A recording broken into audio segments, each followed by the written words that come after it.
Allah tidak pernah menolak doa dari Uwais. Apa keistimewaannya? Rahasianya apa? Bahkan Nabi SAW mengenal Uwais seperti pernah bertemu dengannya. Nabi menyebut namanya dalam hadis beliau, padahal mereka beda zaman. Tapi Nabi menyebut. Jadi ada orang yang gak pernah ketemu Nabi, disebutkan namanya, disebutkan nama keturunannya, disebutkan nama kabilahnya, disebutkan ciri-ciri fisiknya, bahkan disebutkan keutamaan-keutamaan yang dimilikinya.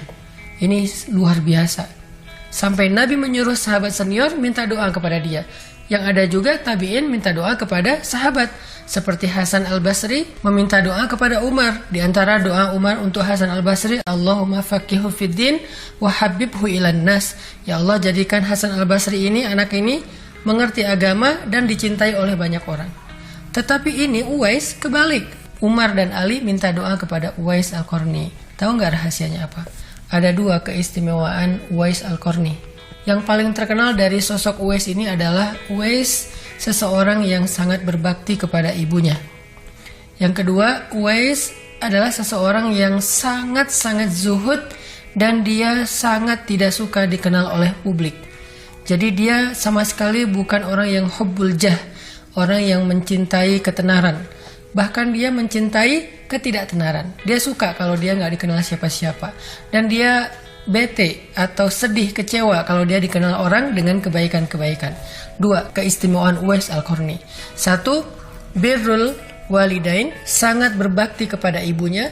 Kedua, orang yang sangat tersembunyi dalam amal soleh, bahkan tidak suka dikenal oleh orang banyak.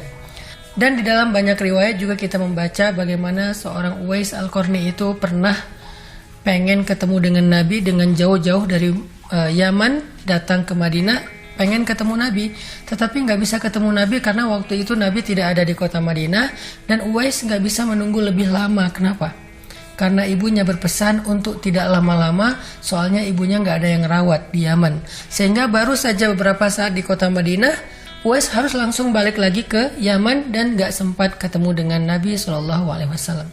Itu ada cerita seperti itu, menunjukkan bahwa Uwais itu punya harapan besar untuk ketemu Nabi, tetapi dia urungkan niatnya demi bisa membahagiakan ibunya dan berbakti kepada ibunya. Bahkan Uwais termasuk seorang anak yang tidak pernah menolak permintaan ibunya. Ibunya meminta untuk ditemani haji, maka Uwais menemani haji ibunya dengan cara menggendongnya dari Yaman ke Mekah dan Madinah. Sepanjang perjalanan ibadah haji, Uwais menggendong ibunya. Uwais menyuapi ibunya, Uwais menyelimuti ibunya, Uwais berkhidmat kepada ibunya supaya ibunya bisa merasakan kenyamanan dari baktinya seorang anak. Suatu malam ibunya di puncak musim dingin meminta air hangat kepada Uwais. Akhirnya Uwais memanaskan air kemudian membawa kepada ibunya. Ketika sampai di sebelah ibunya, Uwais melihat ibunya sudah tertidur. Lalu Uwais tidak pergi dari situ, tetap berdiri di sebelah ibunya sampai ibunya bangun. Ketika ibunya bangun, ibunya mengatakan, "Wahai Uwais, apa yang kau lakukan?" "Wahai ibu tadi meminta air dan saya hangatkan air. Tetapi ketika saya datang, ibu sudah tertidur. Dan saya berpikir seandainya ibu nanti bangun, saya nggak mau lagi membuat ibu menunggu saya, kecuali saya akan berdiri di sebelah ibu. Sehingga ketika ibu bangun, saya bisa langsung memberikan air ini kepada ibu." Sampai gelas itu berbekas dengan jari-jarinya Uwais karena dia memegang air panas di puncak musim dingin dan berdiri di sebelah ibunya agar ibunya tidak perlu memanggil-manggil dia ketika bangun dari tidur. Ini baktinya seorang Uwais al-Qarni. Maka pelajarannya apa buat kita teman-teman? Sebentar lagi Lebaran. Lebaran adalah kesempatan kita untuk memperbaiki hubungan kita dengan orang tua. Ayah kita, ibu kita, banyak juga cerita-cerita anak yang berbakti kepada ayahnya. Termasuk Nabi Ibrahim yang berbakti kepada ayahnya walaupun ayahnya seorang laki-laki yang kufur.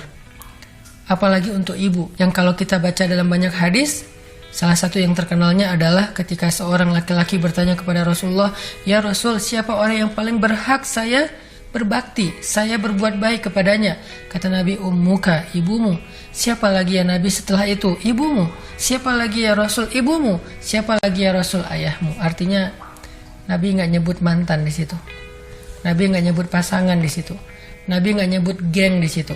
Nabi nggak nyebut sahabat di situ. Nabi nggak nyebut followers di situ. Nabi nyebutnya ibu, dan ayah. Bagaimana dengan kita?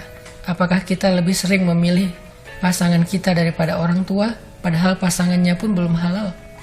Apakah kita lebih sering memilih geng kita daripada ibu kita?